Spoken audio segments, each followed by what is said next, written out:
श्रीमद् भागवत महापुराण चतुर्थ स्कंद अध्याय 15।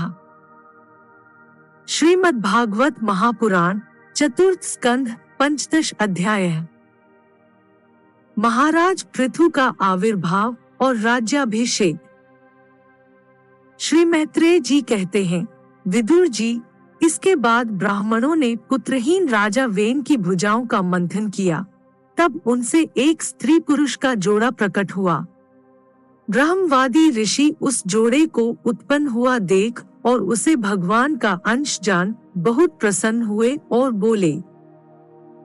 ऋषियों ने कहा, यह पुरुष भगवान विष्णु की विश्वपालिनी कला से प्रकट हुआ है और वह स्त्री उन परम पुरुष की अनपायिनी, कभी अलग न होने वाली शक्ति लक्ष्मी जी का अवतार है।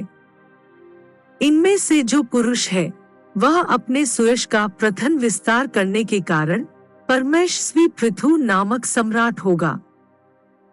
राजाओं में यही सबसे पहला होगा।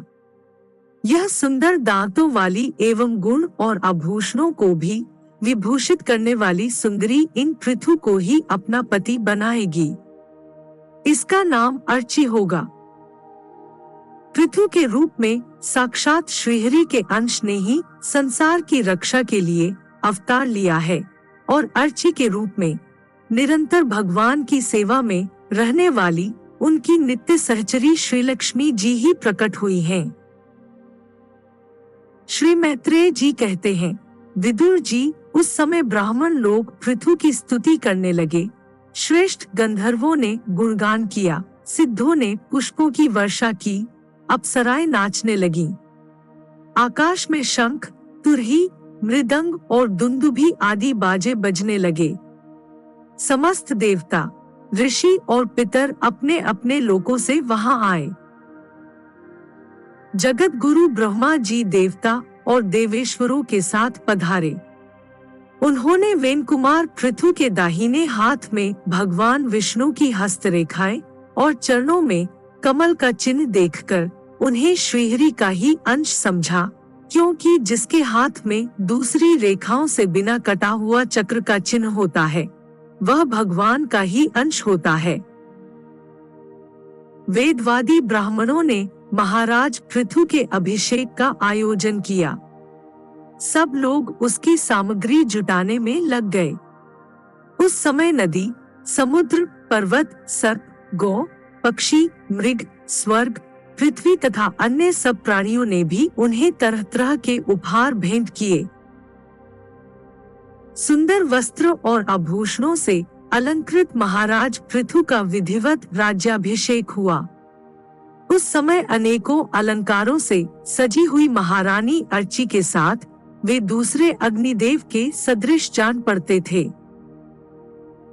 वीर विदुर जी, उन्हें कुबेर ने बड़ा ही सुंदर सोने का सिंहासन दिया तथा वरुण ने चंद्रमा के समान श्वेत और प्रकाशमय छत्र दिया, जिससे निरंतर जल की फुहियां झरती रहती थीं। वायु ने 2 चवर, धर्म ने कीर्तिमयी माला, इंद्र ने मनोहर मुकुट, यम ने दमन करने वाला दंड, ब्रह्मा ने वेदमय कवच, सरस्वती ने सुंदर हार, विष्णु भगवान ने सुदर्शन चक्र, विष्णु प्रिया लक्ष्मी जी ने अविचल संपत्ति, रुद्र ने 10 चंद्राकर चिन्हों से युक्त कोश वाली तलवार, अंबिका जी ने 100 चंद्राकर चिन्हों वाली ढाल, चंद्रमा ने अमृतमय अश्व, त्वष्टा विश्वकर्मा ने सुंदर रथ, अग्नि ने बकरे और गौ के सींगों का बना हुआ सुदृढ़ धनुष, सूर्य ने तेजोमय बाण, पृथ्वी ने चरण स्पर्श मात्र से अभीष्ट स्थान पर पहुंचा देने वाली योगमयी पादुकाएं, आकाश के अभिमानी देव देवता ने नित्य नूतन पुष्पों की माला, आकाश विहारी सिद्ध गंधर्वादी ने नाचने गाने बजाने और अंतर्धान हो जाने की शक्तियाँ, ऋषियों ने अमोघ आशीर्वाद, समुद्र ने अपने से उत्पन्न हुआ शंख तथा 7 समुद्र, पर्वत और नदियों ने उनके रथ के लिए बरोकटोक मार्ग उपहार में दिए। इसके पश्चात सूत, मागध और वंदीजन उनकी स्तुति करने के लिए उपस्थित हुए। तब उन स्तुति करने वालों का अभिप्राय समझकर वेनपुत्र परम प्रतापी महाराज पृथु ने हंसते हुए मेघ के समान गंभीर वाणी में कहा। पृथु ने कहा, सौम्य सूत, मागध और वंदीजन, अभी तो लोक में मेरा कोई भी गुण प्रकट नहीं हुआ, फिर तुम किन गुणों को लेकर मेरी स्तुति करोगे? मेरे विषय में तुम्हारी वाणी व्यर्थ नहीं होनी चाहिए, इसलिए मुझसे भिन्न किसी और की स्तुति करो। मृदुभाषियों, कालांतर में जब मेरे अप्रकट गुण प्रकट हो जाए, तब भरपेट अपनी मधुर वाणी से मेरी स्तुति कर लेना। देखो, शिष्ट पुरुष पवित्र कीर्ति श्रीहरि के गुणानुवाद के रहते हुए तुच्छ मनुष्यों की स्तुति नहीं किया करते। महान गुणों को धारण करने में समर्थ होने पर भी ऐसा कौन बुद्धिमान पुरुष है जो उसके न रहने पर भी केवल संभावना मात्र से स्तुति करने वालों द्वारा अपनी स्तुति कराएगा? यदि यह विद्याभ्यास करता तो इसमें अमुक अमुक गुण हो जाते, इस प्रकार की स्तुति से तो मनुष्य की वंचना की जाती है। वह मंदमती यह नहीं समझता कि इस प्रकार तो लोग उसका उपहास ही कर रहे हैं। जिस प्रकार लज्जाशील उदार पुरुष अपने किसी निंदित पराक्रम की चर्चा होनी बुरी समझते हैं, उसी प्रकार लोकविख्यात समर्थ पुरुष अपनी स्तुति को भी निंदित मानते हैं।